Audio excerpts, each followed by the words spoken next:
النهارده هنتكلم عن مقياس فايلاند للسلوك التكيفي. مقياس السلوك التكيفي هو عبارة عن أداة بنستخدمها في تقييم القدرة على التكيف والتفاعل في الحياة اليومية، وبيشمل المقياس مجموعة من المجالات زي المهارات الاجتماعية والحياتية والقدرة على حل المشكلات. وبيعتبر هذا المقياس مهم في تحديد احتياجات الأفراد ذوي الإعاقات الذهنية أو التطورية. وبترجع أهمية مقياس السلوك التكيفي إلى أنه بيساعد في تحديد نقط القوة والضعف عند الأفراد، وده بيتيح للأطباء والمختصين في إعداد خطط تعليمية وتأهيلية بتناسب احتياجاته. وبناء كمان على النتائج المستخلصة من المقياس بيمكننا تصميم برامج تعليمية وتدريبية بتتمشى مع قدرات واحتياجات الفرد، واللي بيساهم في تحسين جودة حياته. كمان بيساعد المقياس في مراقبة وتقييم مدى فاعلية البرامج والتدخلات المقدمة للأفراد،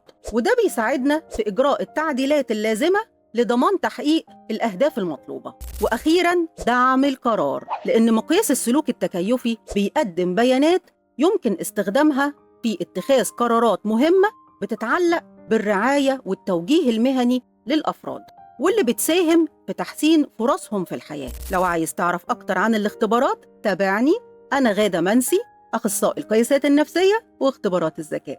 دمتم سالمين.